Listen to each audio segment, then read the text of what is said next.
새벽에 오신 여러분들을 주님의 이름으로 축복합니다.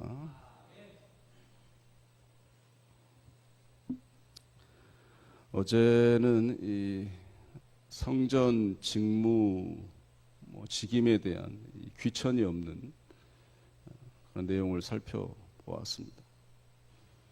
이전에 본 찬양대 어제 말씀드린 성전 문지기 이런 것에 대한 전혀 귀천에 대한 언급은 성경에 없다라는 말씀을 드렸습니다. 또한 제비뽑기를 통해서 하나님께서 또 적시적소에 필요한 능력 있는 그런 사람들을 또 달란트대로 뽑으셨다라는 사실을 말씀드렸습니다. 오늘은 이제 성전 건축 준비하고 상관이 없는 듯한 군대, 그다음에 왕의 곡관, 직임자들, 이런 군대 지휘관은 세우고 이런 내용이 있는데요. 여기에도 굉장히 큰 의미가 있음을 우리가 볼 수 있습니다. 좀 짧은 시간에 살펴보겠습니다. 1절부터 15절까지 보면 이 군대 정비를 합니다. 각 이스라엘 지파가 12지파이기 때문에 각 지파당 2만 4천 명의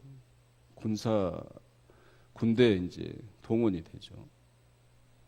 그러니까 12지파니까 정확히 28만 8천 명 정도 되죠. 거의 30만 군대가 됩니다.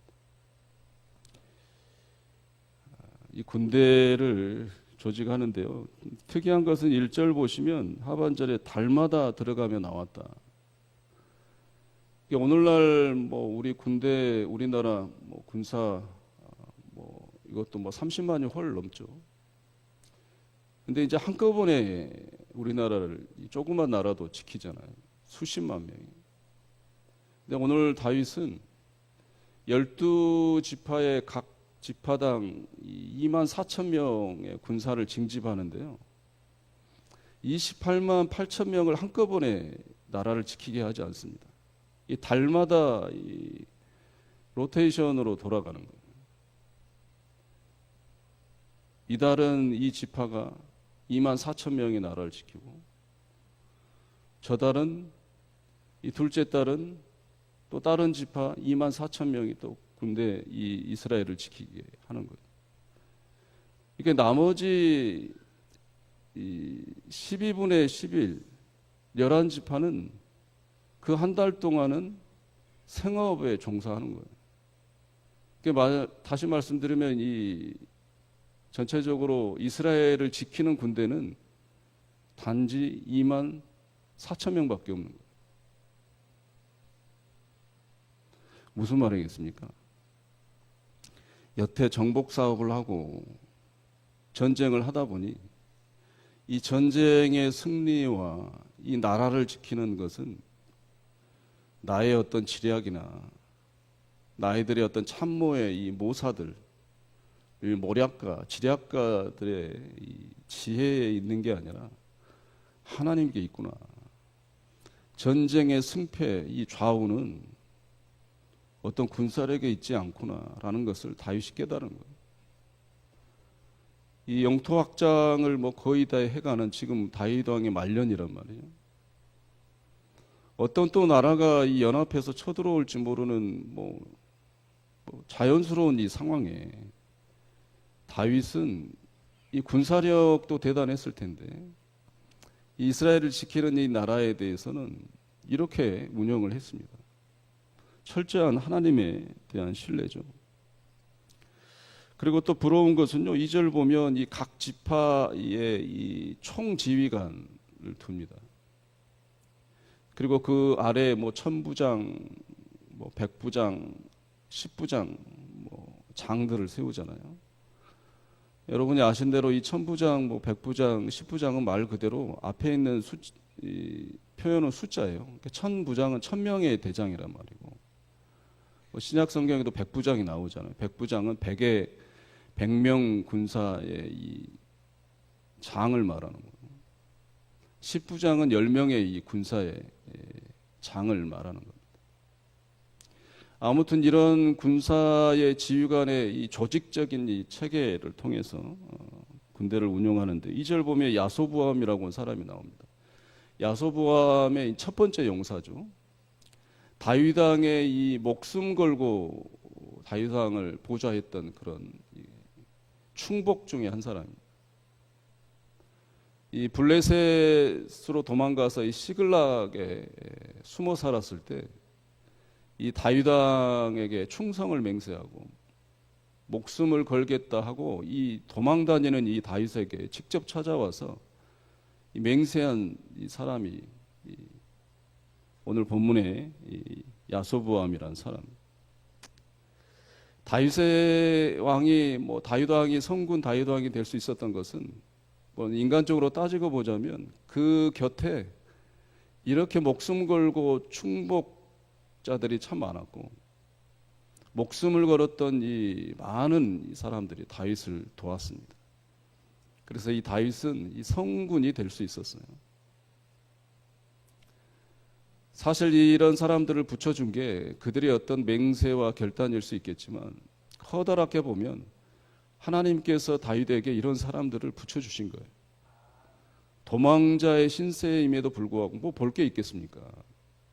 이제 왕이 아니고 그 다윗 왕을 넘겨주면 금전적 이익도 있었을 텐데 이런 사람들은 거기에 여의치 않고 다윗 왕에게 그 충성의 변함이 없었던 사람들이 많았단 말이죠.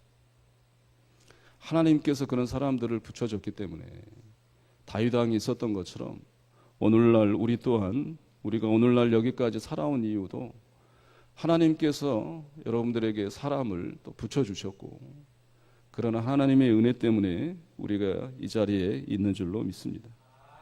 다윗 왕의 믿음의 고백처럼 전쟁은 하나님께 속한 것이요 군사력에 있는 것도 아니고 경제력에 있는 것도 아니고 외교력에 있는 것도 아님을 우리가 기억하고 나라를 위해서 우리가 여전히 하나님 앞에 기도하는 우리 되시기를 주의 이름으로 축원합니다. 23절, 24절 보면 이 역대기 사관의 의도에 맞는 이 기록이 또 하나 등장합니다. 어제는 사울 왕에 대한 얘기도 우리가 들었잖아요. 긍정적 부분에 대한 성전 헌금을 드린 사울 왕에 대한 얘기를 들었고 오늘은 이 다윗이 인구 조사를 했을 때 엄청난 이스라엘 백성들이 하나님의 그 진노하심 아래 죽잖아요. 그 사건을 이 달랑 2절에 이제 기록하고 있습니다. 이 2절도 아주 긍정적 요소를 기록하고 있는 거예요. 역대지략 왕실의 문서죠. 왕실의 역사 기록 문서입니다. 그 역사 기록 문서에 기록하지 않는 거예요. 그러니까 하나님의 그 원하지 않으심에 대한 다윗 왕의 순종, 20세 이하의 그런 군사력에 대한 수요를 했지만 결국 기록으로 남겨두지 않았다. 이 다윗 왕에 대한 어떤 하나님의 앞에서의 회개와 그 즉각의 어떤 반응, 그 회개에 대한 반응을 또 즉각적으로 기록함으로 긍정적 내용을 기록하고 있습니다. 말씀드린 대로 역대기서는 의도가 분명합니다. 이 독자들은 바벨론 포로기 이후에 이 황폐화된 이스라엘 땅에서 성전을 건축해야 되고 성을 다시 쌓아야 되고 이스라엘 선민 사상을 다시 재건해야 되기 때문에 역대기 기록의 목적이 거기에 있기 때문에 이 선왕들에 대한 부정적 기록은 하지 않습니다. 다 누락시키죠. 최대한 긍정적 요소만 기록하려고 하는 모습이 오늘도 엿보입니다. 마지막으로 33절, 34절 보면 이제 참모들이 세워지잖아요. 우리나라뿐만 아니라 세계 국가도 그렇습니다. 대통령이나 총리 혼자 나라를 이끌어가는 게 아니죠. 이 참모들의 역할이 대통령만큼 중요합니다. 그러나 오늘 본문에 보면 다윗은 이 참모들을 또 잘 세워요. 한마디로 오늘날로 말하자면 탁월한 이 정치가죠. 이 행정가입니다. 이 모든 것을 하나님께서 이 다윗 왕에게 능력과 또 달란트를 주신 거죠. 결론적으로 말씀드리고 싶은 것은요. 왜 오늘 불쑥 성전 얘기하다가 이 군사 조직이 대한 얘기를 하고 있느냐. 다윗 왕은요, 이 아들에게 성전 건축의 주 목적을 위해서 이 성전 건축, 성전이 있었어도 외세의 침입에 의해서 이 성전이 다 회파됐잖아요. 군사력에 중요한 것을 또한 알았단 말이에요.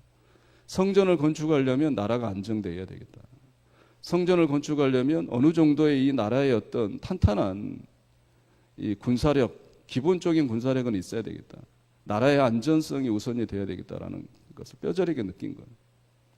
그래서 이 성전 건축을 위해서 아들에게 이 탄탄한 왕권, 이스라엘의 안정을 물려주기 위해서 오늘 기록을 해놓고 있는 것입니다. 사랑하는 성도 여러분, 다윗처럼, 아니 하나님께서 다윗을 쓰신 것처럼 또 사람들을 보내주신 것처럼 오늘 하루도 하나님께서 우리들을 또 쓰시고 또 사람들을 붙여주시기를 간절히 소원합니다.